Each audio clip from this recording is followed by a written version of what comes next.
Bueno, antes de dejaros con el H-File de este lunes, bueno, pues recordaros que el próximo miércoles, el día 26 de septiembre, comienza el Congreso Internacional Renovar y Difundir la Historia Militar, la batalla como protagonista de la historia, que se celebrará pues eso, desde ese miércoles, desde el 26 al 28, que es viernes, en Segovia, concretamente en la Academia de Artillería de allí de Segovia, en el que está en la calle San Francisco 25.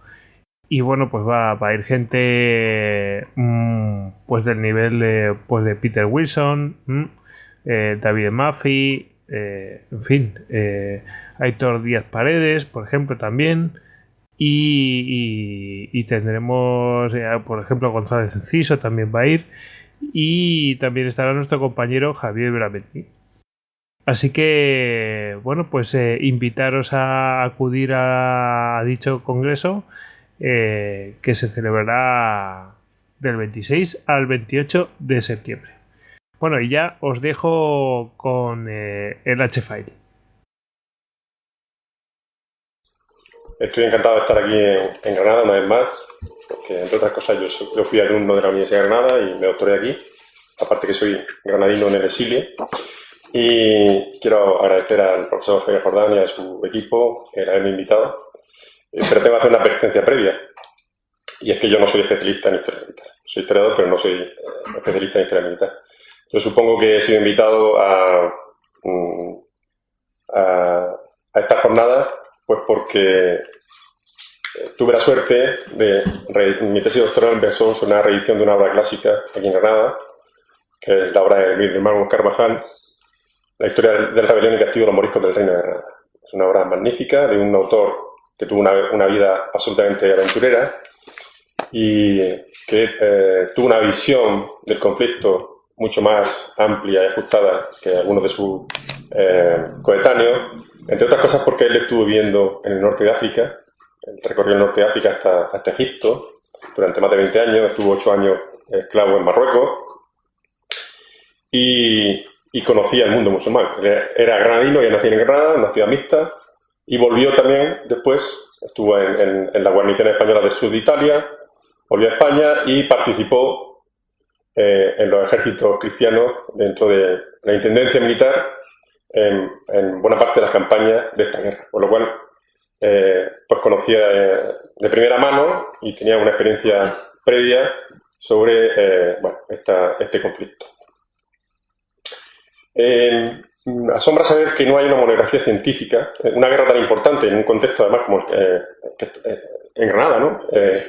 Pero no hay una monografía científica que haya abordado el conflicto en su complejidad y en su totalidad. Muchos estudios parciales, etcétera, etcétera. Desde luego tampoco lo hay desde el punto de vista militar. Yo, bueno, a la hora de hacer una edición crítica, como Mármol había sido militar y tenía mucha experiencia, me tuve que, digamos, poner las pilas y ver muchos tratados de historia militar de la época para alcanzar pues toda la información que él nos ofrece. Pero ya digo que no hay ninguna monografía actual, es una pena, sobre este conflicto. Hay 3 buenas crónicas, aparte de la de Mármol, hay otra muy conocida de Diego Hurtado Mendoza, más desde el punto de vista más clásico y también más crítico con el poder de Felipe II, y otra gran crónica también, desde otro punto de vista totalmente diferente, más literario y más filomorisco, que es la de Ginés Periodista. Pero estas crónicas, pues no han ocultado, han suplido de alguna manera la ausencia de esta monografía que esperemos que algún día se pueda hacer. Bueno, vamos a ver, me pidió Javier Jordán cuando me invitó a la jornada si podíamos conocer aspectos de aquella guerra que puedan extraer lecciones válidas para otros momentos históricos y para la actualidad. Pues vamos a ver si podemos cumplir esa expectativa. Perdón. Bueno, la noche del 25 de diciembre del año 1568, es decir, la noche del día de Navidad, un grupo de moriscos armados y ataviados como turcos, procedentes de la Alpujarra y de lugares cercanos a Granada, irrumpieron en el barrio del Albaicín al mando del cabecilla Ben Farax, instando a sus compatriotas a sublevarse contra los cristianos. Era la avanzadilla de un amplio complot en el que participaba buena parte de la comunidad morisca del Reino de Granada pero que fue un fracaso.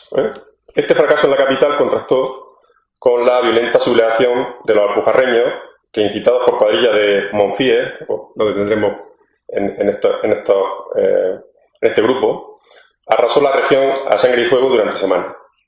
Nadie podía sospechar en aquel momento que esta revuelta que se sabía que se podía producir, incluso en algunos sectores cristianos se esperaba y se deseaba, pues desembocara en una crudelísima guerra de más de 2 años. ¿Pero qué provocó esta violenta rebelión en pleno corazón de la monarquía española? ¿Cómo un puñado de campesinos mal armados pudo poner en jaque en su propio país al Estado más potente y al ejército más fuerte del momento? O dicho de otra forma, podemos cambiar un poco la pregunta. ¿Qué grado de desesperación llevó a esta comunidad a rebelarse de forma casi suicida contra el rey más poderoso del mundo? Pues esto es lo que vamos a intentar ver a lo largo de esta mañana. Bueno, esta es un poco la estructura de la charla que voy a darle. No quiero entretenerme demasiado porque el tiempo es corto. Bueno, empezamos por cómo era el reino de Granada en la víspera de la sublevación. Bueno, el reino de Granada era un reino mixto como consecuencia de la conquista de 80 años antes, la conquista de los Reyes Católicos en 1492. Una población mixta pero no igualitaria. Había 2 grupos sociales muy diferenciados. Los cristianos viejos por un lado, de origen castellano en su mayoría, y los descendientes de musulmanes, los moriscos.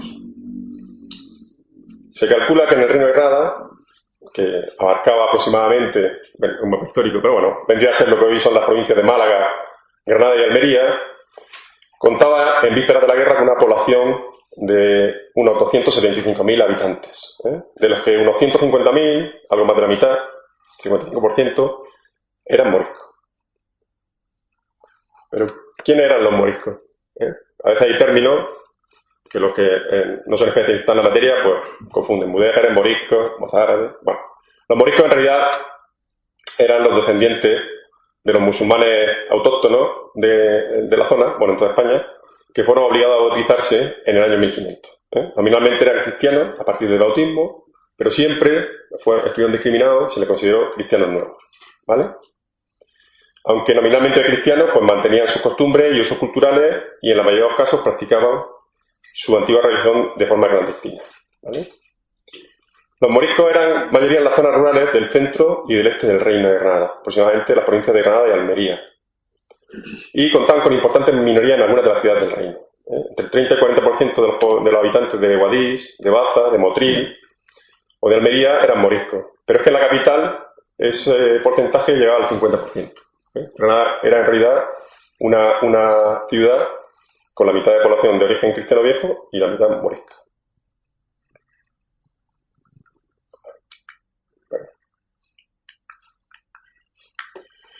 Además de esa división que hemos dicho en 2 comunidades, también hay una división geográfica.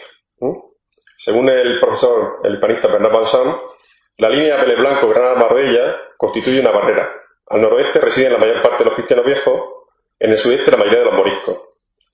Esta división era una consecuencia precisamente de la guerra de conquista del Reino de Granada. En las primeras fases, que fueron más violentas, hasta la conquista de Málaga en 1487, realmente la población fue, digamos, expulsada o fue esclavizada.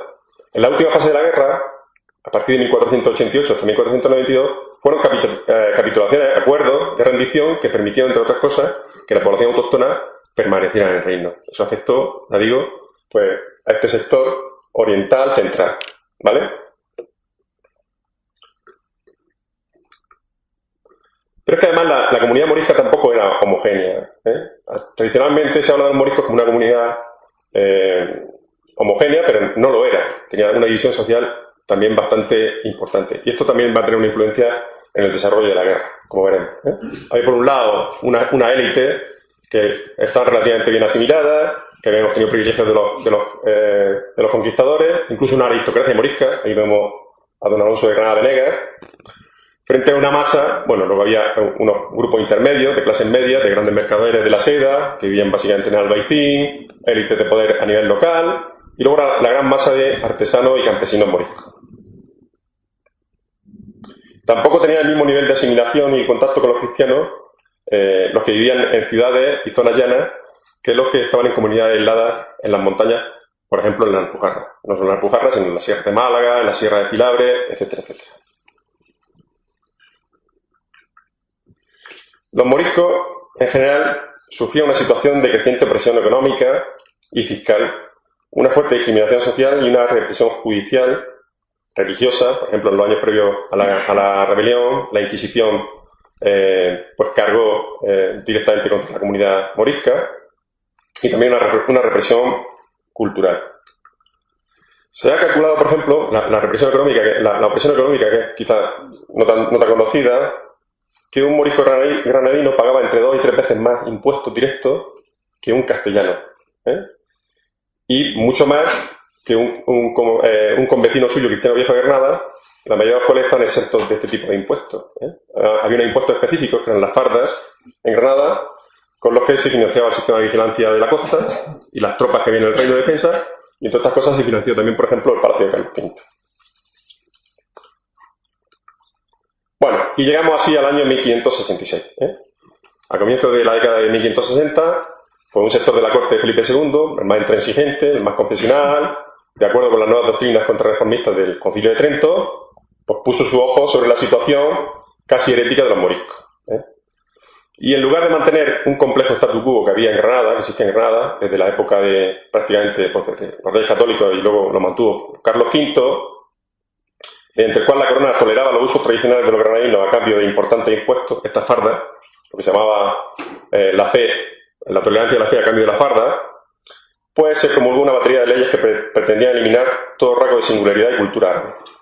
Fueron las famosas pragmáticas antimoriscas del año 1566, ahí vemos una empresa aquí en Granada, precisamente por el impresor Hugo de Mena, que prohibían en un plazo bastante breve el uso de la lengua y los escritos en árabe, los vestidos moriscos, los baños de vapor, vedaban la posesión de armas y tener esclavos, además de castigar de forma colectiva a aquellas comunidades donde se acogían algunos bandidos o corsarios.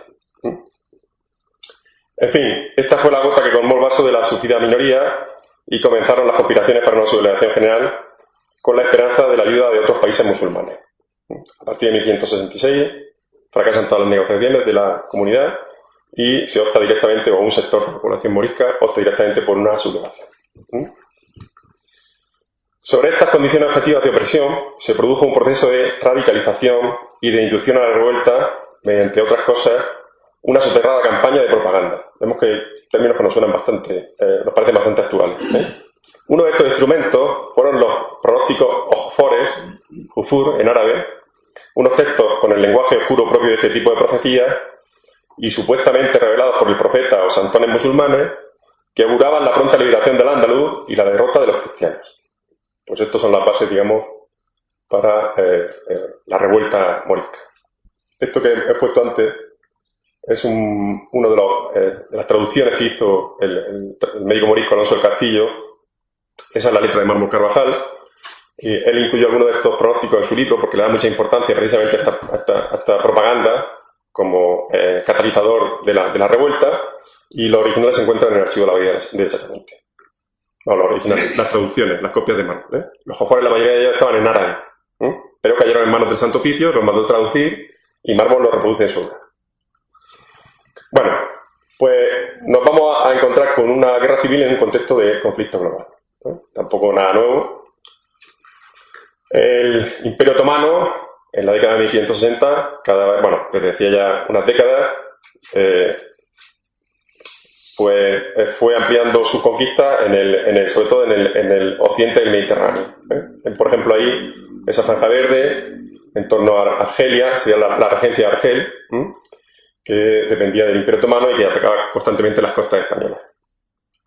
Bueno, pues esta situación de agravamiento social que hemos visto en Granada, que además es un reino de frontera porque es un reino costero, pues se produjo además en este contexto de enfrentamiento entre la monarquía hispánica, o sea, los dos grandes imperios en aquel momento en el Mediterráneo, que son el Imperio Otomano y la monarquía hispánica, que cada vez se expandía más por el Mediterráneo, como he dicho, y que llegó a su culmen con la batalla de Lepanto, que se produce inmediatamente después de la conclusión de la guerra de Granada. De hecho, el comandante jefe de la flota de la Santa Liga fue don Juan de Austria, que se forjó como general en la guerra de la Alpujarra, y que además la mayoría de las tropas embarcadas en la galera española eran veteranos que apenas 6 meses antes habían estado luchando en Granada. Se puede considerar que la guerra granadina un jalón más del conflicto, este conflicto internacional, y que en cierto sentido sirvió como un banco de pruebas para las tropas españolas, que por otra parte ya tenían mucha experiencia en el norte de África. Pero es que además en 1568, perdón,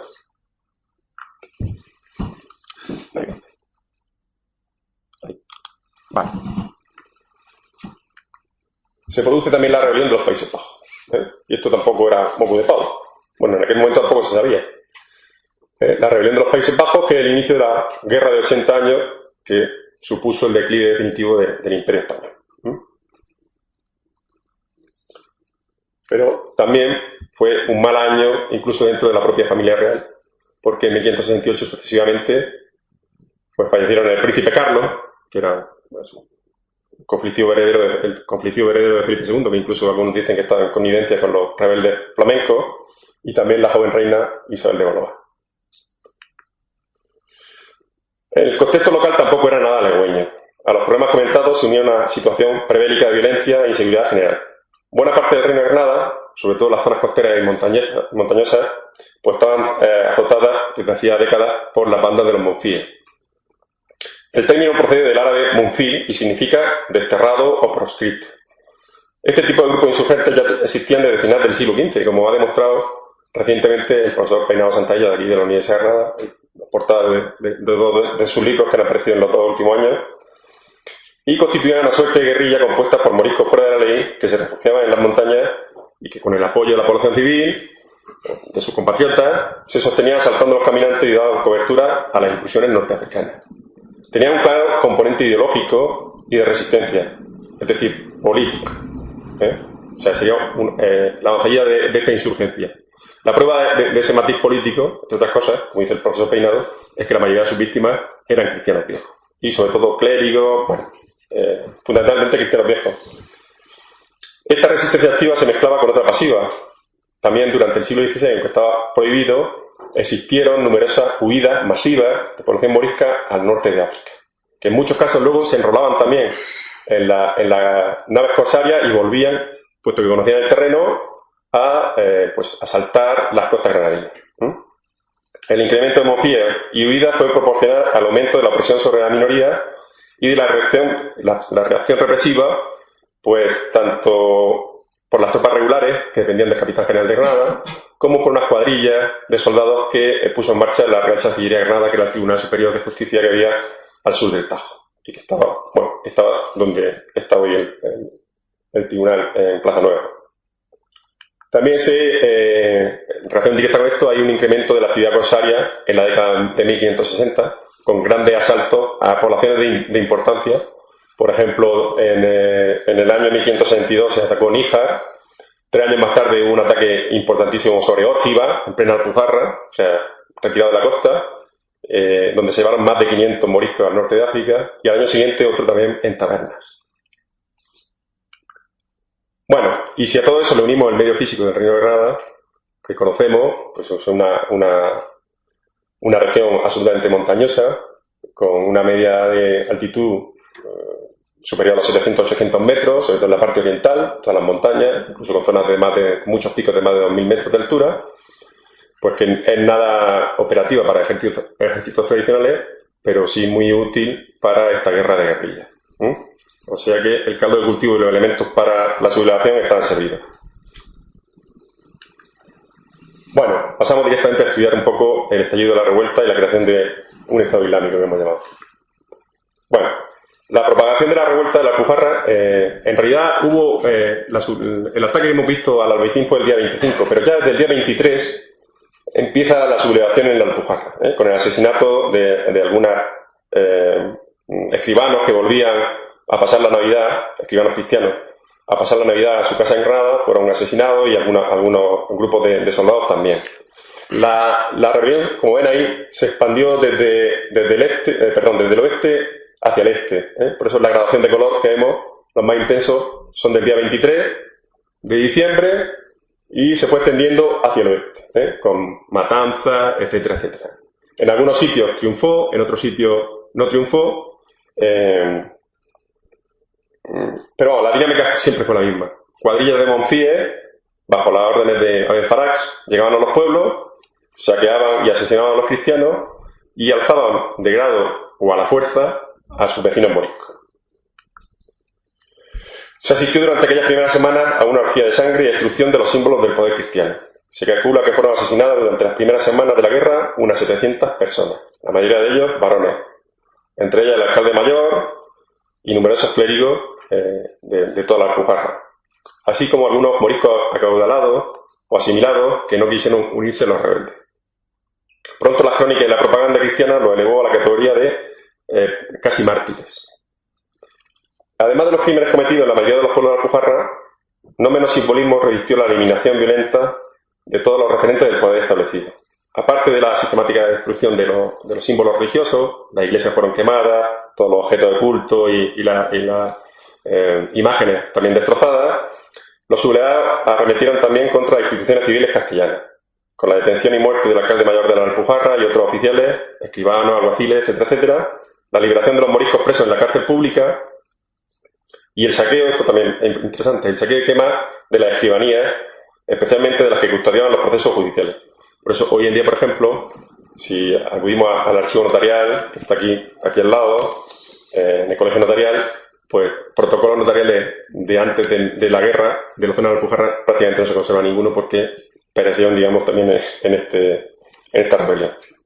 Esta furia iconoclasta y anticlerical recuerda bastante a la que en algunas zonas de este mismo territorio se repitió con motivo del fracaso del golpe militar de 1936. Si cambiamos al Monfí por el miliciano anarquista, el resultado fue bastante similar, con la única diferencia de que en este último caso Roma sí ha reconocido la condición de mártires a los clérigos y algunos civiles asesinados, y los llamados mártires de la Alpujarra nunca tuvieron un reconocimiento, digamos, por parte de la Iglesia.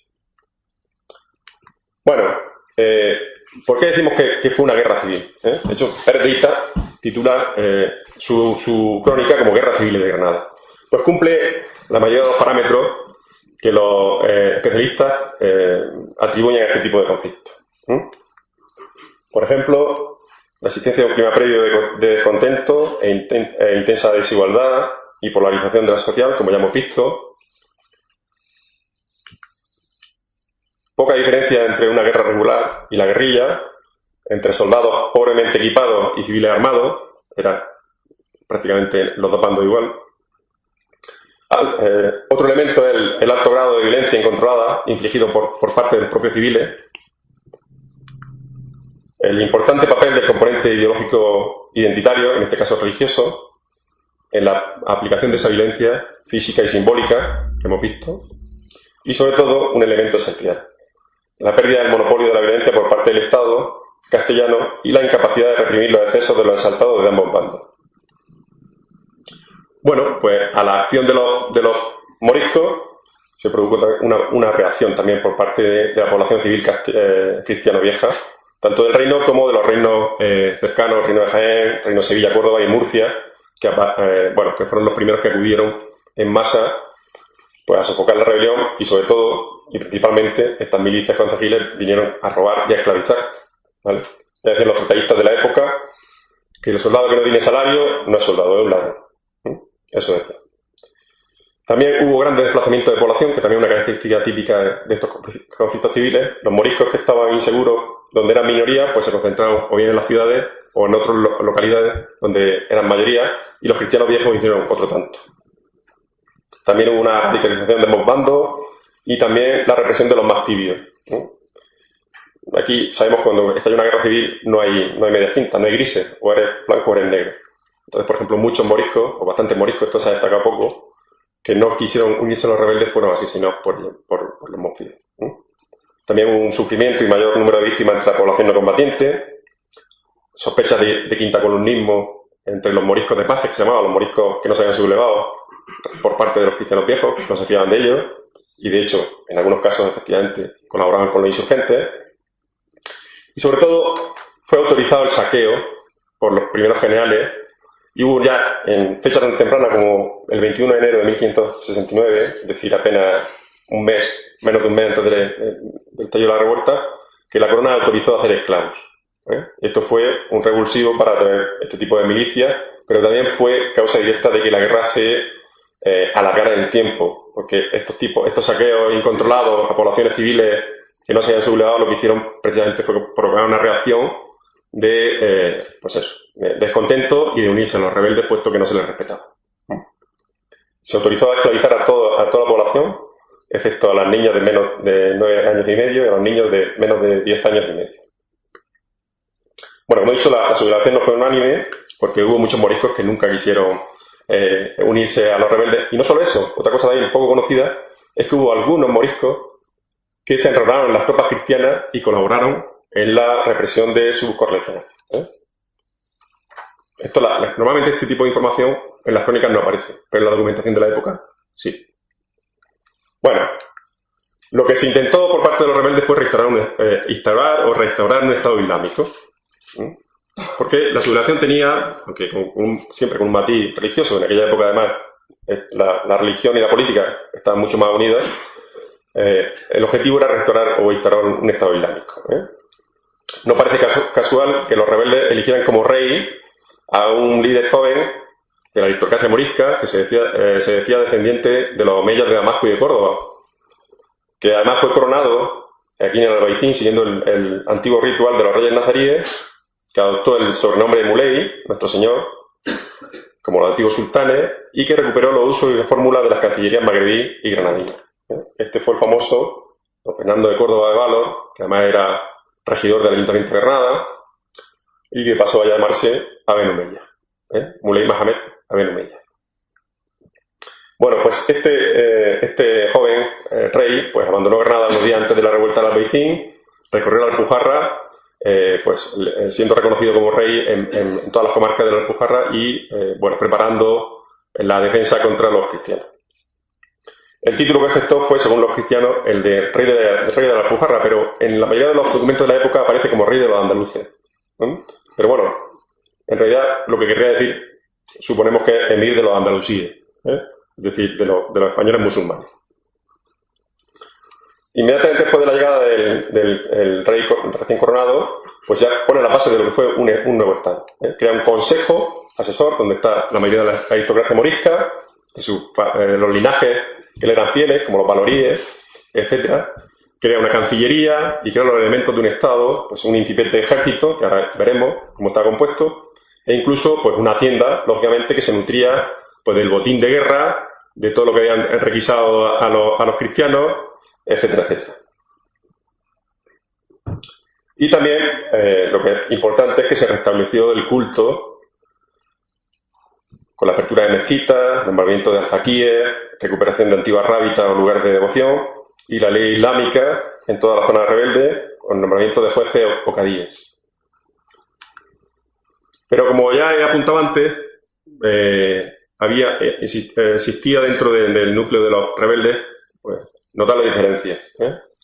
Como no resulta infrecuente en estos movimientos insurgentes, pronto se advirtieron dos grupos o tendencias principales dentro de los sublevados, que podríamos definir básicamente como un bando moderado, que estará compuesto por estas élites políticas y sobre todo también por la burguesía morisca, los grandes mercaderes de seda del Albaicín, y que realmente lo que pretendían, mediante un amago de revuelta, era, digamos, asustar un poco al rey, a la corona, para que suspendiera la aplicación de las pragmáticas, de estas leyes, y se volviera al statu quo anterior. Es decir, yo te doy dinero y tú no te metes conmigo, no dejas nuestros usos culturales, etcétera, etcétera. ¿Vale? Porque, como dice Mármol, no querían ser sujetos a rey moro, que ninguno les estaba tan bien como el que tenía. De hecho, algunos de estos, en cuanto vieron la virulencia y el cariz que tomó la revuelta, inmediatamente, en cuanto pudieron, se entregaron al Marqués de Mondeja, al capitán general, y se rindieron. Pero, sin embargo, existía un colectivo más beligerante, el de los radicales que iniciaron, mantuvieron y extendieron la sedición de forma violenta, que iba más allá.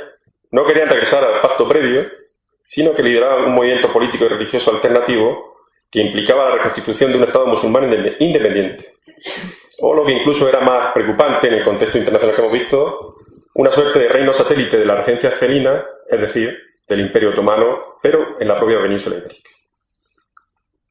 Bueno, hemos destacado también la importancia de los linajes en la cultura árabe, es muy importante, y dentro de la composición de los rebeldes, pues también tuvieron un peso específico estos linajes. Lo que pasa es que algunos de ellos estaban enfrentados ya previamente, como los baloríes, que eran los Benu Umayya, con los avanzados, por ejemplo, que también eran de la localidad de Balor y eran contrarios, o incluso Benu Umayya, que cometió muchos errores.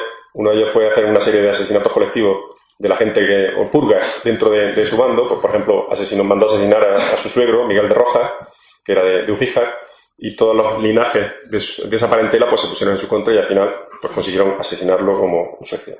¿Vale? Todos los autores coinciden en que estas disensiones internas fueron el principio del fin de los insurgentes. Bueno, ¿y cómo era este ejército insurgente?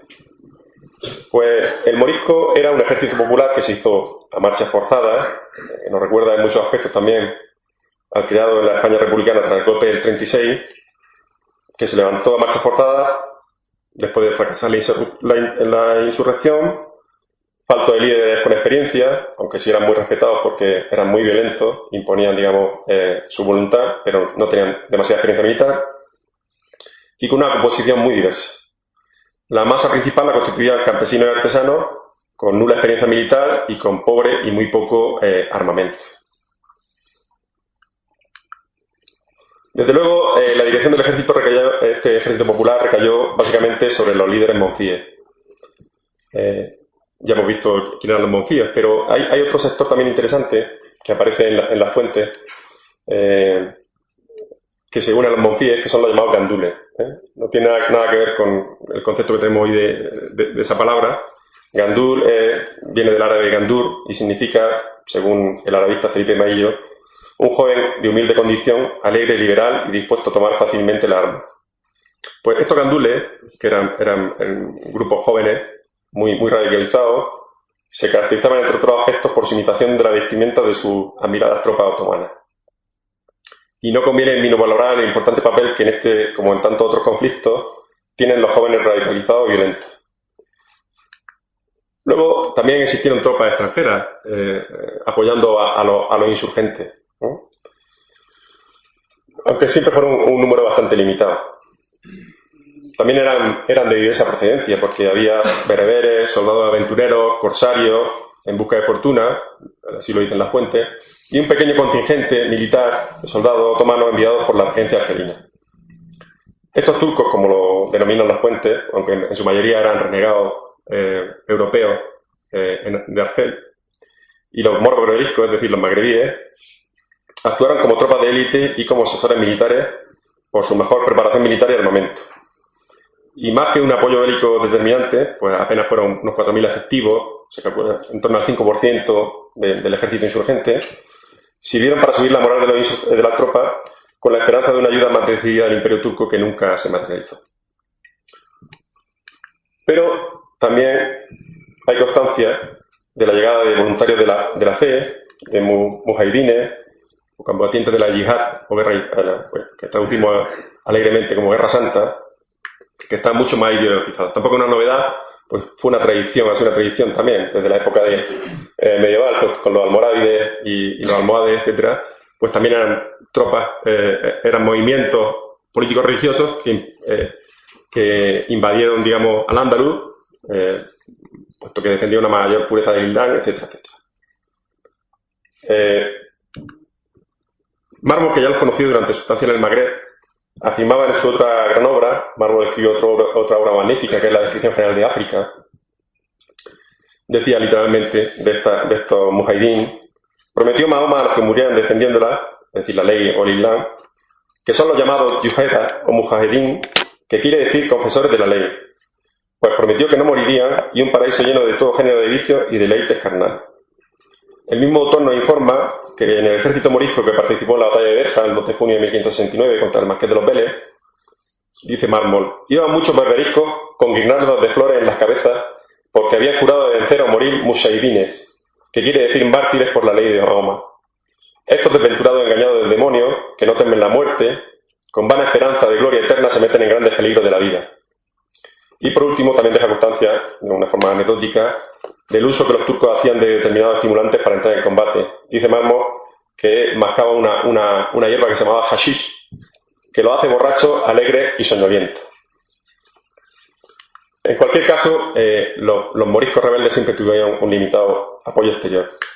Tanto el regente de Argel, el famoso renegado de origen calabrés Ulu Jalí, o Chalí, que aparece citado incluso en el Quijote, como el sultán Selim II, nunca se plantearon un ataque decisivo contra España en su propio territorio, digamos, y aprovecharon la maniobra de distracción que supuso la guerra granadina para atacar y conquistar respectivamente la ciudad de Túnez en enero de 1570 y la isla de Chipre entre 1570 y 1571. ¿Cuál era la táctica de combate de los rebeldes? Pues estas milicias populares debieron de ser disciplinadas rápidamente, asimilando la táctica de combate europea del momento, especialmente el arte de escuadronar y la lucha en formación cerrada. Una técnica de combate y de marcha que necesitaba de unos amplios conocimientos tácticos y matemáticos por parte de los oficiales que las comandaban y de una gran instrucción y disciplina por parte de la tropa. Esto es curioso. Los cronistas hacen referencia que desde muy pronto los moriscos en las batallas campales, las primeras batallas campales, formaron escuadrones. Sin duda, tales especialistas fueron asesores otomanos, pero tampoco es descartable, porque también hay referencia en la argumentación, de algunos veteranos de los tercios que estuvieran con los insurgentes. Y digo veteranos de los tercios, no cristianos viejos, sino moriscos, porque también hemos documentado que desde el principio del siglo XVI, tanto en el norte de África como con algunas empresas europeas, dentro de los tercios españoles también había moriscos. En cualquier caso, esta forma de combatir debió de ser excepcional por dos motivos. Primero, porque en todas las batallas campales de la primera fase de la guerra fueron sistemáticamente derrotados en la batalla de Celi, en la de Berja, en la de Tíjola, pues debieron de cambiar de táctica inmediatamente, porque ellos donde realmente estaban cómodos en la guerra de guerrilla, en un terreno que les era propicio y que conocían perfectamente. Su táctica ofensiva acostumbrada era la tradicional, un ataque en tropel acompañado con fuerte griterío y música estridente. Grandes voces y alaridos a su usanza, dice Mármol, para infundir temor al enemigo que, si huía despavorido, y la mayoría de veces estas milicias concejiles que no tenían experiencia militar, no tanto los tercios que también participaron, pues si huían ante este ataque en tropel, pues solían ser aniquilados en el alcance y las tropas moriscas se replegaban inmediatamente antes de que llegaran los refuerzos. Pero como digo, lo que realmente preferían eran las tácticas guerrilleras. Ataques por sorpresa a guarniciones aisladas, a destacamentos en marcha en pasos dificultosos, como puentes o gargantas, ataque a la retaguardia de los ejércitos o a sus líneas de abastecimiento, como los convoyes y escoltas. Uno de los más famosos, por ejemplo, fue un ataque que se hizo a una escolta que llevaba heridos y víveres que atravesaba por el puerto de La Ragua, desde la Alpujarra hacia Guadix, y allí fueron copados una escolta que mandaba el marqués de la Favara y murieron más de 800 cristianos en ese ataque. De hecho, esta estrategia global fue asumida por Abenabó, que fue el sucesor del segundo rey de los moriscos, desde la primavera de 1570, el segundo año del conflicto, por recomendación de sus propios asesores militares, y que tenía como objetivo alargar la guerra en espera de una ayuda exterior determinante que nunca acabó de llegar. Lo afirma sin Mármol también, nos da noticia de este cambio de estrategia. Dice que Abenabó lo hizo por consejo del Abaquí, que era el Jabquí, o el Abaquí, que era su general en jefe, que decía que no se pusiese a riesgo de batalla con el duque de Sesa, que en todo le era superior, sino que le cansase acometiéndole con escaramuzas y necesitándole con hambre, porque aunque le desbaratase, habría ganado poco si, formando su majestad mayor ejército, tornaba a enviarle sobre él, y que lo mejor sería entretenerle hasta que le viniese algún socorro de gente forastera. Los insurgentes no solo asimilaron el arte de escuadronar europeo, sino que también tenían conocimiento de poliorcética, es decir, del arte, la técnica de atacar y defender las plazas fuertes, como se comprobó pues las defensas que hicieron en Ugíjar, en Poqueira, y en especial en el asedio de Galera, que fue la batalla más importante de toda la guerra, donde hicieron los asesores otomanos, por ejemplo el capitán turco Carabajal, Dice Mármol que era hombre ingenioso en cosas de guerra y organizó la fortificación y las defensas de Galera. Incluso llegaron a utilizarse las contraminas. ¿Saben lo que son las contraminas, no? Ante un asedio, ante la imposibilidad de los varios asedios fallidos que hubo en Galera, pues los cristianos hacían minas para explosionarlas y romper las defensas, mientras que los moriscos hacían contraminas para picar y asaltar a los que estaban haciendo las minas. O sea que a ese grado de perfección llegaron. O también se aplicó máquinas de ataque, por ejemplo, a la torre de Ógiva se aplicó en una máquina de asedio tipo tortuga para picar el muro y conquistarla, que están refugiados ahí los cristianos, en octubre del 69. También en el segundo asedio de Órgiva se utilizaron también minas explosivas para conquistar la ciudad. Sin embargo, el ejército rebelde tuvo sus puntos flacos en la escasez de caballería y de artillería. El armamento morisco era muy precario. No hay que olvidar que hemos dicho antes que era una minoría que tenía prohibido tener armas. Solo contaban inicialmente con algunas armas blancas, lanzas, hondas y ballestas de caza, pero consiguieron rápidamente armas de fuego. Los medios de suministro fueron muy diversos, pues la requisa a los vecinos cristianos, a las acciones de combate, asalto a convoyes y adquisiciones en el norte de África, tanto en Tetuán, que en teoría era Reino de Marruecos, en teoría neutral, y también sobre todo en Argel. También se suministraron a Ceuce, básicamente, gracias al abastecimiento de sus correligionarios, los moriscos de Paces, e incluso a través de mercaderes cristianos sin escrúpulos. Eso tampoco lo cuentan las crónicas, pero está documentado que había mercaderes cristianos que vendían a los insurgentes armas. En fin, el negocio de la guerra pues no conocía a veces límite.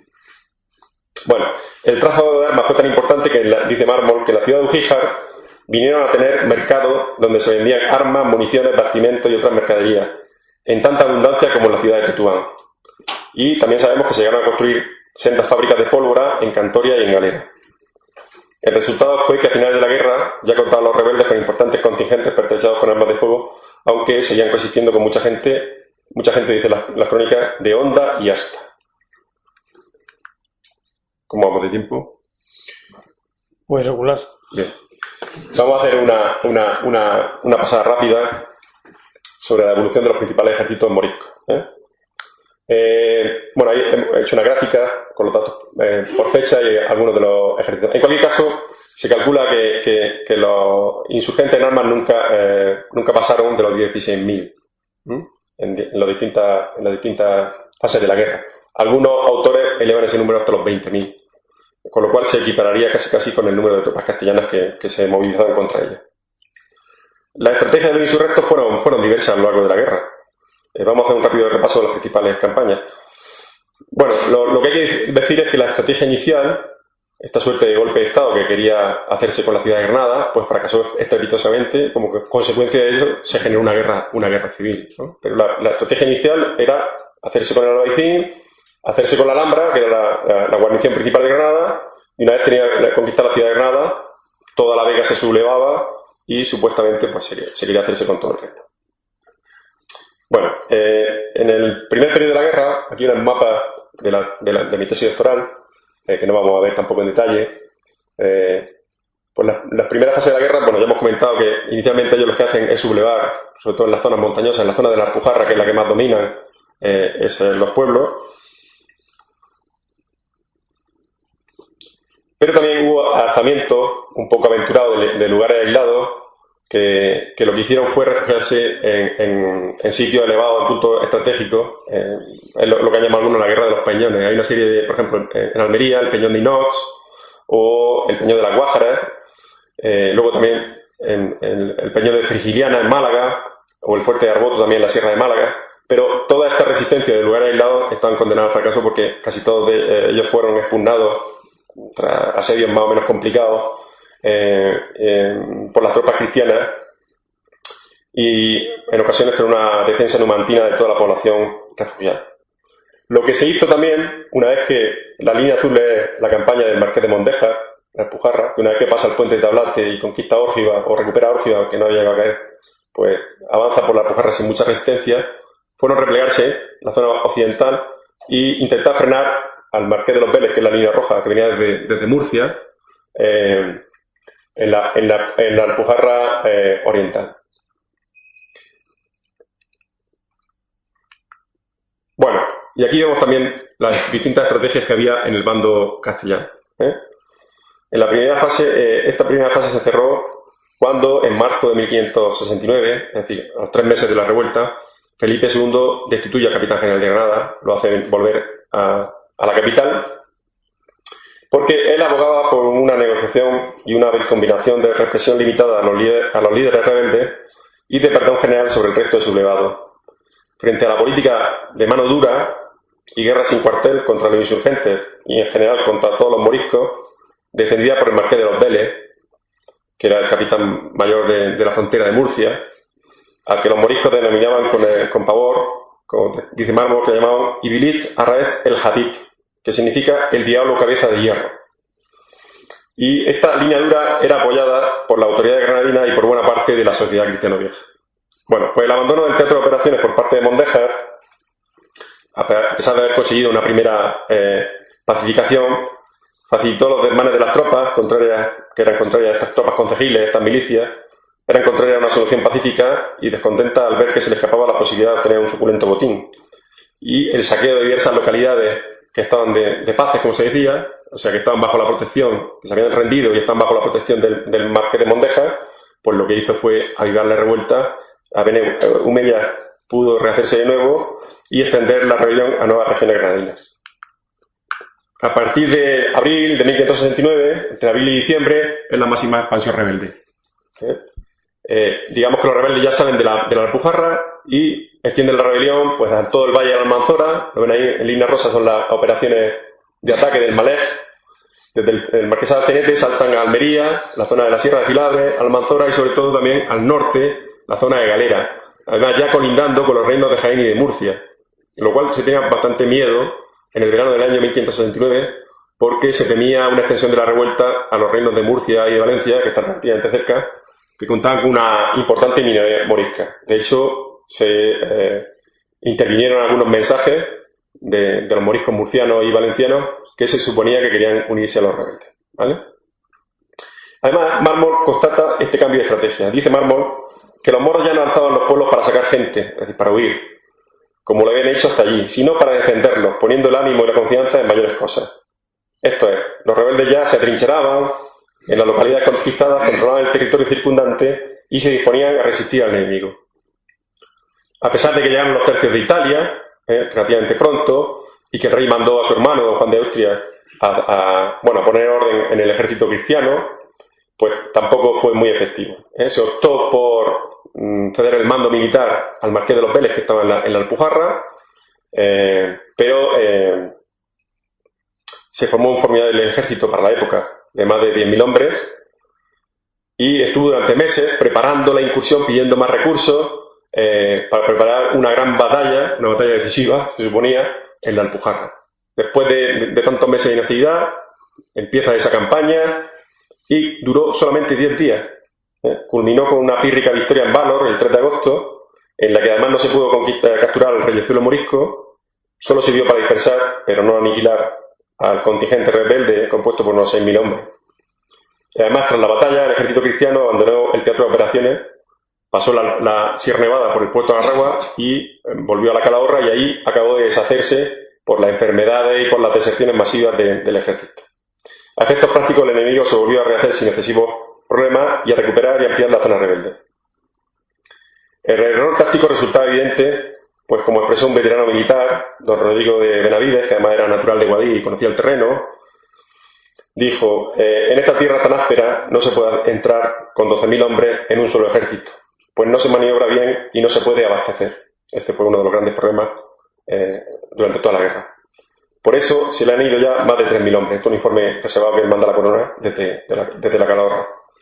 Y dice: esta guerra es muy diferente de todas las que se han visto y se ha de proceder en ella de distinto modo. Bueno, entre medias, esta era la diapositiva de la población morisca en Murcia y en Valencia, también muy importante. Entre medias, pues se produce también un cambio dinástico, un golpe interno que, tras la caída en desgracia y el asesinato de Benumella en octubre del 69, que además había fracasado en toda esta guerra directa, en todos los ataques directos que había cometido, intentando tener un puerto de mar donde abastecerse. Fracasó un ataque a Adra, fracasó un ataque a Vera en septiembre de 1569, y a partir de ahí cayó en desgracia.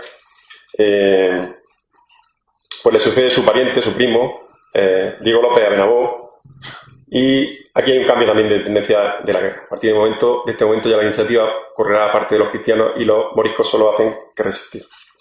Vamos a tener que empezar de acabar. Vamos a tener que ir acabando, ¿no?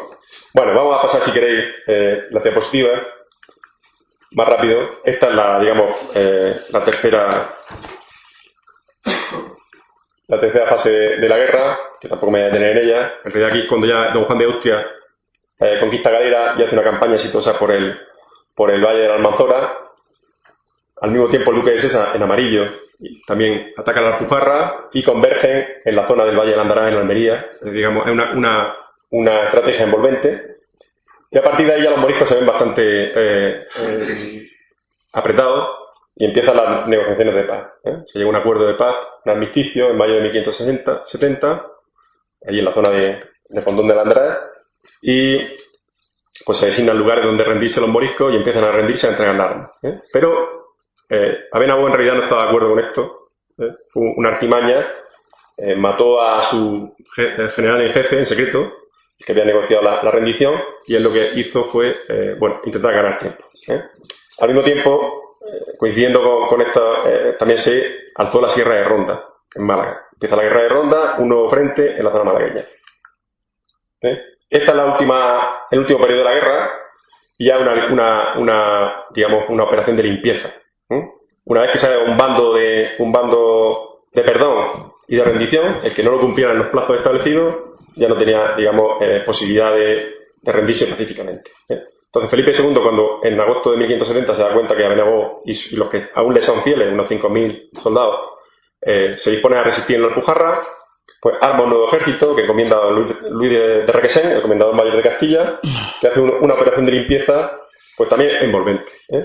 Parte de Granada, y al mismo tiempo otro ejército de Teguadí, por la Puerto Larragua, hacen de nuevo una operación envolvente, se reúnen y recorren la Alpujarra de este a oeste y de vuelta en otra maniobra envolvente para acabar con los irreductibles del mismo corazón de la Alpujarra. ¿Vale? Bueno, aquí se asumió ya por fin una táctica de combate más apropiada del terreno, como la guerra de guerrillas, con acciones de comando de cuadrillas dispersas por el territorio y una estrategia de tierra quemada. Destrucción sistemática de viviendas, quema de cultivos, persecución sin cuartel de los últimos rebeldes, tanto por las montañas como en las cuevas donde se refugiaban. Se quemaron y se ahumaron las cuevas para hacerlos salir a los irreductibles, que fueron sistemáticamente esclavizados, sobre todo en el caso de los niños y las mujeres, y los varones fusilados. Bueno, pues una vez que se moviliza el ejército, se continuó con esta táctica de guerra de guerrilla en los últimos meses de la guerra. Entre noviembre de 1570 ya se movilizan las tropas porque ya quedan muy pocos núcleos insurgentes en la Alpujarra, básicamente. Y lo que se hace es construir una marcha forzada, una red de presidios, es decir, de fuertes, de fortalezas, donde estas cuadrillas, que además eran soldados autóctonos, normalmente granadinos, van recorriendo sistemáticamente el territorio y persiguiendo a los últimos, intentando capturar a los últimos insurgentes. Y también quedaba pendiente la captura de Abenabó, que no se produce hasta marzo de 1571. Abenabó va cambiando continuamente de escondite, pero luego hay una compleja operación en la que intervinieron agentes dobles y traidores, pues acabó con su asesinato a manos de uno de sus lugartenientes, que era Gonzalo de Sení, en una cueva de Mecina Bombado. Bueno, se trajo el cuerpo y se paseó por Granada el cuerpo de Abenabó, y su cabeza fue cortada y estuvo expuesta durante décadas en la puerta de Rambla, con esa leyenda que viene. Y la consecuencia de todo esto pues fue la destrucción y deportación de un pueblo. Y digo que en muchos sentidos se puede considerar la guerra de Granada como una operación de limpieza étnica, puesto que su desenlace afectó al conjunto de la minoría independientemente de que hubieran participado o no en la guerra. Los teólogos, incluso el Papa, estuvieron todos de acuerdo en decir que todos eran traidores al rey. Su pena, la traición, el delito de lesa majestad era la muerte. Pero la magnificencia de Felipe II pues rebajó la pena a la inferior grado, que sería la deportación y la confiscación de bienes. ¿Vale? Bueno, pues pues se calcula que entre muertos y esclavizados hubo unos 50.000 moriscos que murieron durante la guerra. Solo en Granada capital se calcula, Aurelia Martín Casares, que ha hecho una tesis sobre esclavitud en Granada en esa época, que se vendieron más de 10.000 esclavos en Granada capital a lo largo de los 3 años de guerra.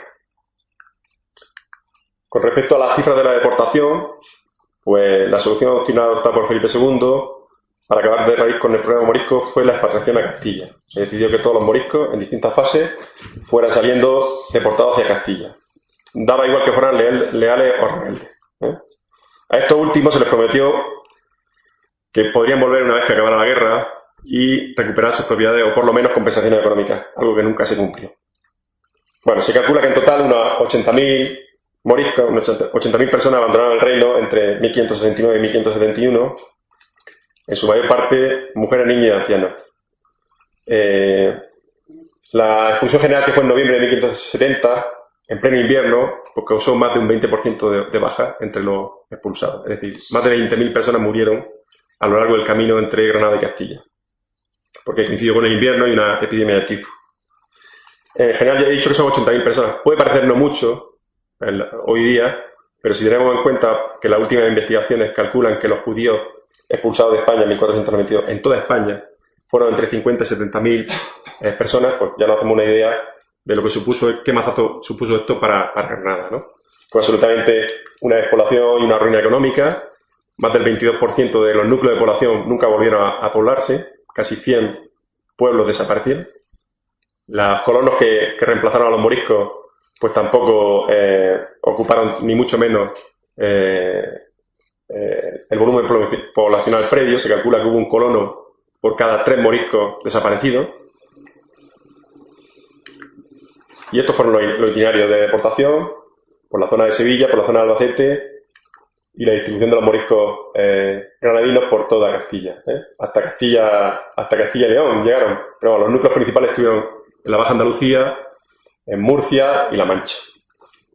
Y luego, por último, y ya que nos tocamos, esta última diapositiva, como en todo conflicto de este tipo, pues hubo un núcleo pequeño de derrotados que por diversos motivos no se rindió y continuó la resistencia en la zona de montaña, o bien huyeron al norte de África y volvieron esporádicamente.